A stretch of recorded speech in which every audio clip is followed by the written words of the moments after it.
بسم الله الرحمن الرحیم. سلامونه او نیکې هیلې ګرانو زده کوونکو. هیله ده چې روغ جوړ او د خپل د کورنۍ ترڅنګ سلامت اوسئ. تاسو د کور ښوونکی بیا هم زینب حمیدي د 5م ټولګي ریاضي مضمون پښتو ژبه کې تاسو ته ښه راغلاست وایي. د تاسو د لوست د څو رقمي عددونو د جمع عملیه وه او په تیرو برخو کې تاسو دغه عنوان یا دغه لوست په ډېره ښه طریقې سره وپېژندله او بیا مو هم د ځانو سره په ډېر مثالونو کې کار وکړل.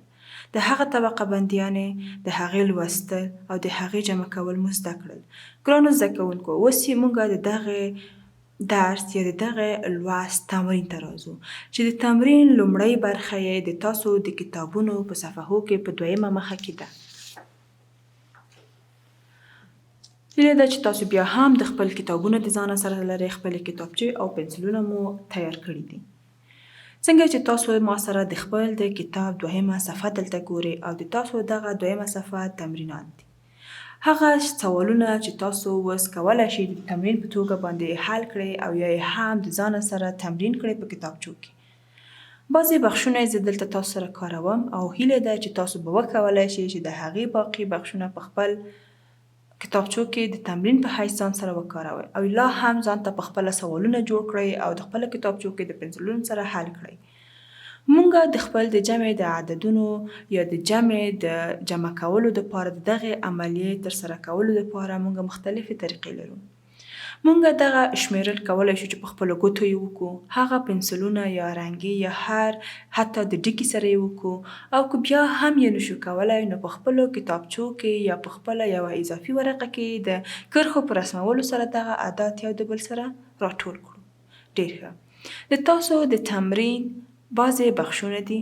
دغه بخشونه به د تاسو سره کارول کیږي او بیا هم د تاسو به دغه کتابچو کې د ځانه سره تمرین کوئ. انشاءالله چې تاسو سره د تاسو کتابچې هم شته، پنسلونه مو هم شته او تیار یاست. د تاسو د تمرین لومړۍ برخه یې ویلي چې لاندې عددونه جمع کړئ. څنګه چې مونږ په خپل تیرو لوستونو کې دا وپوهېدلو چې مونږ د جمع اجزاوې کېدلی شي چې 2 وي، 3 وي، 4 وي یا هم لا زیات وي. نو تاسو چې څنګه ما سره د خپل دغه 3 سوالونه د تمرین ګورئ نو په دې کې مونږ 3 جزء هم لرو، 4 جزء هم لرو. نو مونږ یې اوس راځو د خپل د دغې درس شروع کولو ته. لومړی مونږ وویل د دې دپاره چې مونږ د خپل د جمع عملیه ښه ترسره کړو د هغې اعداد پېژندل ډېر لازم دي. مونږ یې طبقه بندي کوو او لولو یې. څنګه چې مونږ وایو 1 لسیز، سلیز، زریز، لسزریز، سلزریز او میلیون. یعنې مونږ دغه عدد څنګه لولو؟ مونږ یې وایو چې 4 میلیونه او 3,015. یعنې مونږ لومړی جز 4 میلیونه او 3,015.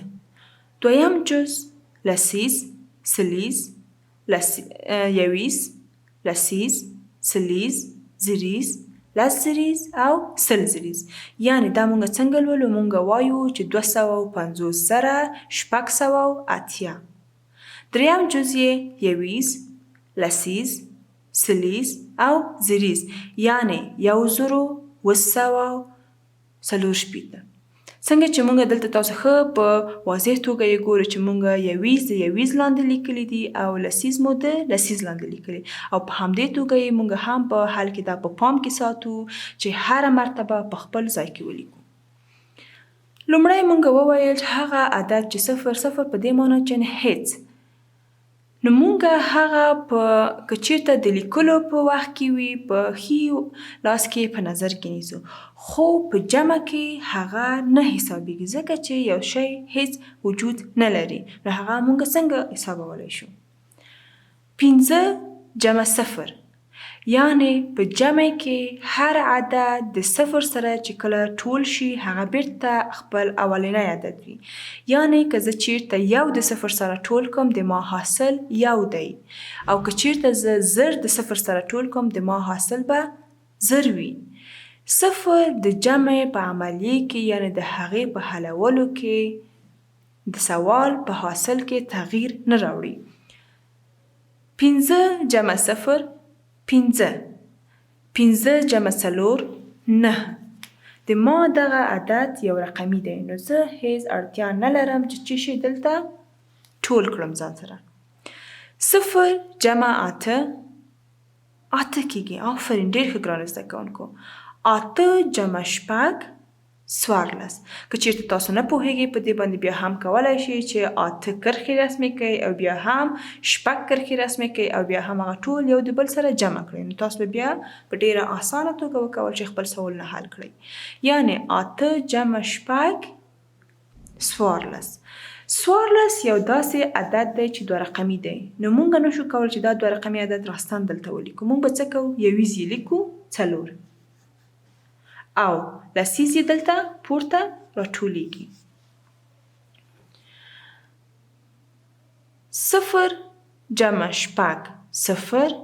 0 جمع 6 جمع 14 او 14 جمع 1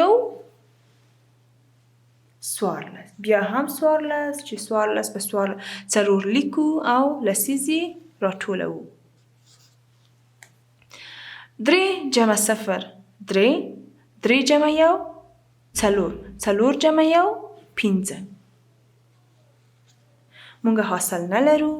بیا هم مونږ د خپل زریز د زریزو سره ټول کړل او د جمع په ځای کې مو د زریزو په ځای کې ولیکل. اوس مونږ راځو د خپل لزریزو طبقې ته. 0 جمع 5 5. 0 جمع 2 2. 4 جمع 0 4. مونږ د خپل دغه مثال حل کړل. دا مثال د مونږه څو دی؟ اوس راځئ چې بیا هم طبقه بندي کړو تر څو چې ښه یې لوستلی وشو او مونږ یې د لوست په حال کې کوم ستونزو سره مخ نه شو. یویز، لسیز، سلیز، زریز، لس زریز، سل زریز او میلیون. نو مونږ به دا څنګه لولو؟ راځئ چې یو ځای یې ولولو. اطمینان لرم چې تاسو یې هم اوس کولی شئ بدون د خپل د ښوونکي د مرستې نه دا اعداد ولولئ. خو بیا یې هم راځئ چې یو ځای لولو. یعنې د مونږ دغه حاصل څه شی دی؟ 4,255,449. آفرین ګرانو زده کوونکو. راځئ چې بیا یې ولولو. 4,255,449.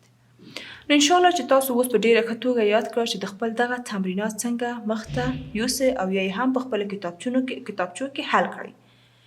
مونږ بیا هم راځو د خپل دویم برخې ته، یعنې دویم مثال ته چې دلته مونږ 4 جز لرو چې هر جز به د خپل د مربوطه جز سره حلیږي او بیا هم لکه لومړي مثال غوندې په خپلو ځایونو کې لیکل کیږي. انشاءالله چې تاسو هم دا کولی شئ او په دې حصه کې هیڅ ستونزه نه لرئ او د تاسو د تمرین دویمه برخې ته راځو. ګرانو زده کوونکو، د تاسو د تمرین دویمې برخه کې تاسو ته ویل شوي چې لاندې تش ځایونه په مناسبو ارقامو سره ډک او جمع یې کړئ. یعنې دلته دا هیڅ ستونزمنه نه ده تاسو ته.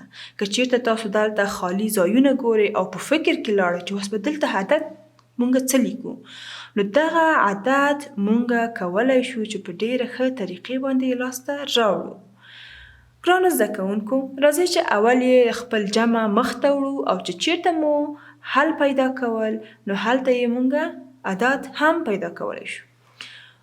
7 جمع 8 15. 15 یو لیکو، یو به یې دلته یویز یې لیکو او لسیز یې راټولوو.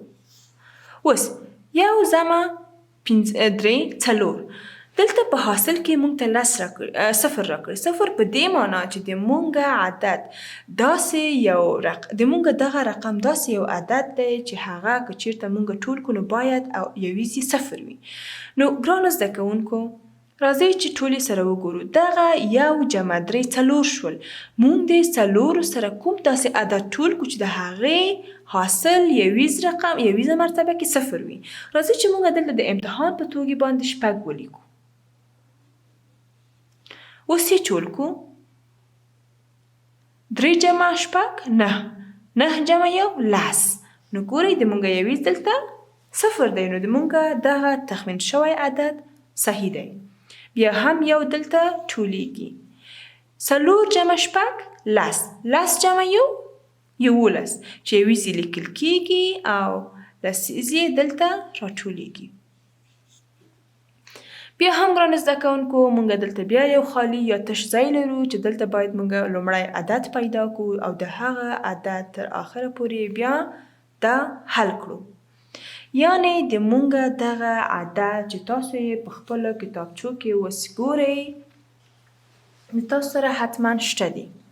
یعنې موږ 9 لرو دلته په حاصل کې دلته یو هم شته خو د موږ خالي تش ځای دلته باید لومړی ډک کړو هغه عدد جمع کړو او بیا د خپل د حاصل په ځای کې ولیکو. یعنې موږ حاصل څه شی دی دلته یو جمع 9 10 کېږي دلته او دغه 10 اوس موږ باید د خپل دغه خالي ځای هم ډک کړو. یعنې د دغه خالي ځای کې موږ کوم داسې عدد ولیکو چې هغه عدد موږ ته جواب دلته 0 شي. یعنې د موږ د عدد چې دلته لیکلی دی دا هم 9 جمع 1 10. یعنې د موږ دلته عدد څه شی دی؟ 0 دی. 0 جمع 9 9 جمع 1 10. یویز دلته لیکو او لسیز به یې دلته راټولو. ها ګرانو زده کوونکو اوس یې موږ ګورو چې 6 جمع 8 14. 14 جمع 1 15. یعنې موږ دا خالي کې ځای کې 15 راځي. موږ د خپل عدد د خپل د تخمین په حیث یا هم د لومړني عدد د حاصل په وسیله باندې پیدا کړل. اوس تاسو کولی شئ چې عین مثال د خپل دویمه برخه هم دلته وکاروئ او په خپلو کتابچو کې ولیکئ. دا و د تاسو نننی درس او د تاسو د کورنۍ دنده په حیث باندې هم هغه اجزاوې چې دلته مونږ نه دي حل کړي هغه به تاسو په خپلو کتابچو کې حلوئ او تر بیا هم تر بل درسه پورې مو په پاک الله سپارمه. خدای پامان او انشاءالله چې روغ او جوړ اوسئ.